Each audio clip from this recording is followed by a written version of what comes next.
퇴사하고 창업을 준비하던 그 시점을 돌아보면 지금 내가 금전적인 여유가 얼마나 돼서 월급이 없어도 버틸 수 있는가, 내가 얼마나 많은 미천을 모아놨는지가 아니라 그런 것보다도 더 중요한 게 있다고 봐요. 저도 돌아보면 제가 앞으로 뭘 할지에 대한 구체적인 계획은 없었어요. 그렇다고 해서 제가 돈이 많은 금수저도 아니고 많은 금액의 돈을 모아놓은 것도 아니었어요. 그러나 저는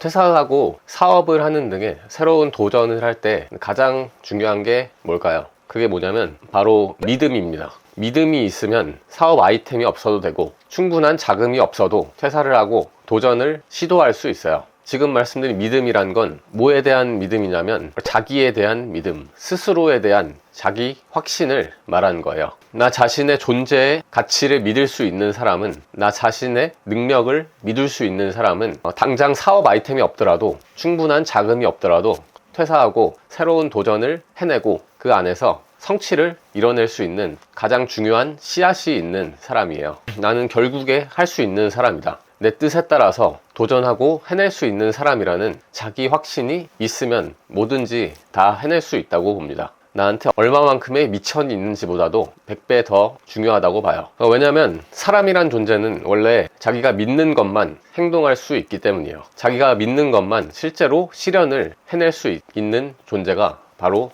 사람입니다. 다시 말하면 어떤 행동을 하든지 간에, 어떤 도전을 하든지 간에 가장 시작점이 되는 지점에서는 믿음이 있어야 되는 거예요. 그 행동에 대한 믿음이 있느냐, 그 행동을 실현해내서 내가 성취를 해낼 수 있는 사람이냐, 나 자신에 대한 확신이 있어야만 뭐든지 시작을 할 수 있고 도전을 할 수가 있어요. 사람이란 믿는 것만 행할 수 있는 존재이기 때문이죠. 잘 생각해 봅시다. 식당에 가면 간혹 가다가 선불로 요금을 받는 식당들이 있잖아요. 그때 우리가 기꺼이 돈을 내는 이유가 뭔가요? 믿음이 있기 때문에 그렇죠. 내가 돈을 내면 반드시 음식이 나올 거라는 믿음이 있기 때문에 기꺼이 돈을 내는 행동을 하는 거예요. 우리는 어떤 행동을 하든지 간에 믿음이 있어야만 그 행동으로 이어갈 수 있는, 그것이 바로 인간이라는 존재의 가장 큰 특징이에요. 그래서 불교에서는 신해행증, 사람이 깨달음에 이르는 과정을 설명했는데요. 거기서도 분명하게 드러나는 게 믿음이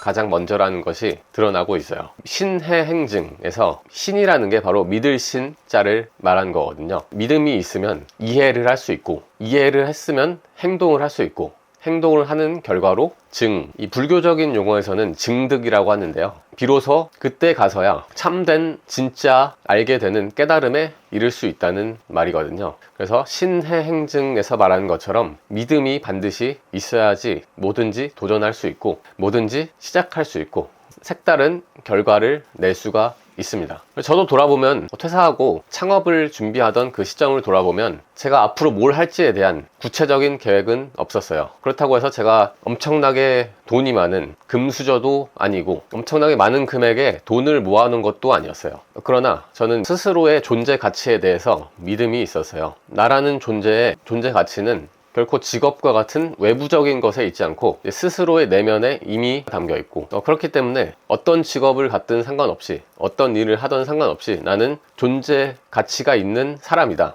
그것에 대한 스스로의 확신이 있었어요. 그런 확신이 있다 보니까 어떤 일을 하더라도, 어떤 도전을 하더라도 잘 해낼 수 있을 거라는 그런 믿음까지 가질 수 있었어요. 그 두 가지의 믿음이 있었기 때문에 저는 안정적인 직업에서 퇴사해서 전혀 해본 적 없던 위험해 보일 수 있는 그런 새로운 도전에 어렵지 않게 뛰어들 수 있었다고 봅니다. 결코 어떤 혁신적인 아이템이 있는지가 아니라, 내가 얼마나 많은 미천을 모아놨는지가 아니라, 그런 마음가짐, 믿음이 있었느냐가 도전을 할 수 있도록 해준 가장 큰 원동력이었다고 생각해요. 그런데 믿음의 추가로 또 한 가지의 도전을 준비하는 데 있어서 상당히 도움이 되는 마음가짐이 하나 있는데요. 그게 안 되면 어때? 라는 마음가짐입니다. 우리가 퇴사하고 창업한다는 게 위험 부담이고 상당히 큰 도전 중에 하나에 속하는 건데요. 물론 그 결과로 잘 되면은 상당히 좋죠. 그러나 잘 되지 않더라도, 심지어는 망하더라도 괜찮다, 그런 마음가짐을 가지는 것도 상당히 큰 도움이 됐어요. 사람 일이라는 게 뜻대로 되면 좋지만 당연히 뜻대로 안 되는 경우가 생기게 마련이고, 그렇게 잘 안 되는 경우에도 이것은 내 인생의 일부이고 내가 겪어야만 하는 인생 여정에서 필수적인 하나의 과정으로서 수용을 하고 인정을 하는 그런 마음 자세죠. 그런 마음가짐이 있으면 어떤 상황이 닥치더라도 잘 이겨낼 수가 있어요. 왜냐하면 실패하더라도 그 실패의 경험을 잘 분석해서 앞으로는 그렇게 실패로 가지 않고 더 나은 방향으로 이끌어갈 수 있는 원동력으로 삼을 수 있다는 점에서, 다시 말하면 성공의 발판으로 삼을 수 있는 기회가 된다는 점에서 실패를 해도 괜찮다는 그런 마음가짐을 가질 수 있는 거예요. 그러면 그 안에서 또 성장이 있을 거고, 그 성장이 있다면 내가 무엇을 하든, 심지어는 창업한 게 완전히 망해서 다시 직장으로 돌아가는 상황이 발생하더라도 괜찮습니다. 왜냐면 그 실패 경험에서 얻은 노하우들이, 그 경험으로부터 쌓인 능력들이 심지어는 이전과 똑같은 종류의 일을 다시 하게 되더라도 훨씬 더 나은 형태로, 더 나은 수준으로 발전할 수 있도록 하는 원동력이 될 수 있기 때문이에요. 그런 점에서 실패했더라도 괜찮다고 생각을 할 수가 있습니다. 그러면 결국에 잘 되면 잘 돼서 좋은 거고, 잘 못 되더라도 잘 못 돼서 좋은 것이다. 그렇게 거의 무한에 가까운 긍정적인 마음가짐으로서 인생에 임할 수 있게 된 것도 상당히 큰 장점이에요. 근데 물론 스스로에 대한 믿음을 갖는다는 게 어쩌면 인생에서 가장 어려운 일일 수도 있어요. 저도 마찬가지로 처음에는 스스로에 대해서 믿음이 많지 않았습니다. 과연 내가 누구나 쉽게 이룰 수 없는 창업에 도전해서 성공할 수 있을까? 그런 의심이 많았고, 반년 동안은 스스로에 대한 의심에 시달리고 그것을 이겨내기 위해서 노력했던 기간을 거쳤어요. 그 과정에서 저는 두 가지의 활동으로 상당히 큰 도움을 받았습니다. 그게 뭐냐면 독서와 긍정학원, 두 가지의 활동을 많이 하면서 확신을 키울 수 있었어요. 먼저 자기계발서를 많이 읽으면서 긍정적인 사람들의 이야기를 상당히 많이 듣게 되고, 그 이야기를 들으면서 나도 저 사람처럼 이 책에서 말하는 내용처럼 잘 해낼 수 있지 않을까라는 생각을 많이 했고요. 자기계발서라는 그 분야 책의 특징이 상당히 긍정적인 사람들이 많이 쓴다는 점이에요. 어떤 실패를 겪어도 결국에는 이겨낸 사람들의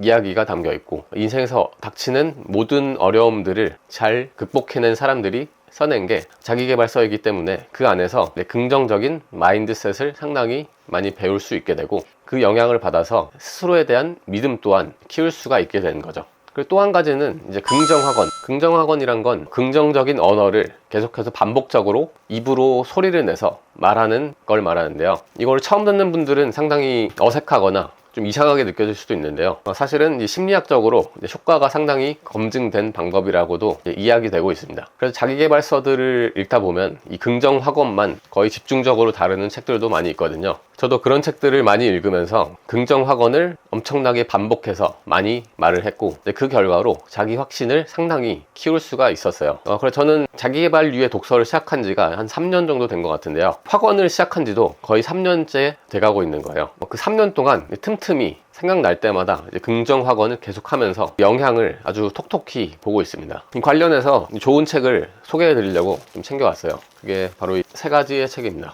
먼저 이 바프록토의 부의 확신이라는 책도 자기계발 분야에서는 그 긍정적인 마인드셋을 강화시켜주는 가장 대표적인 책이 아닌가 싶고요. 가장 쉽게 알려주는 책이기도 한 것 같습니다. 그리고 이 두 책은 조셉 머피 선생의 책인데요. 조셉 머피 선생님은 잠재의식 분야에서, 다시 말하면 무의식 분야에서 상당히 전문성이 있는 분으로 유명한 것 같아요. 이 책의 가장 큰 특징이 여러 종류의 긍정학원을 아주 많이 나열하고 있다는 점이에요. 이런 효과를 내고 싶다면 이런 긍정학원을 해보세요 라는 제안을 엄청나게 많이 담고 있는 게 이 조셉 머피 선생의 책입니다. 이 저자들의 책은 제가 소개해드린 3권 말고도 엄청나게 많이 있어요. 그래서 꼭 이 책이 아니더라도 이분들이 쓴 책이라면 어떤 책이든 상관없이 반복해서 읽으면서 실제로 책에서 제안하는 것들을 잘 활용해서 인생에서 써먹는 그런 기회를 만들어 보시기 바랍니다. 오늘은 퇴사하고 도전, 쉽지 않을 수 있는 도전에 임하는 데 있어서 사업 아이템보다도, 심지어는 미천보다도 더 중요한 게 뭔가 말씀을 드리면서 자기 스스로에 대한 믿음을 키우는 게 얼마나 중요한지에 대해서 말씀을 드렸어요. 정리하는 차원에서 다시 한번 말씀드리면, 물질적인 것보다도 어떤 마음가짐을 가져야 하는지, 정신적인 것이 훨씬 중요하다는 말씀을 드린 거라고도 할 수 있을 것 같습니다. 오늘 말씀드린 내용과 소개드린 책을 바탕으로 여러분들 인생이 훨씬 더 밝아지는 이제 기회가 되기를 바랍니다. 오늘 오늘 내용과 관련해서 궁금하시거나 도움이 필요한 게 있으면 댓글이나 영상 설명에 있는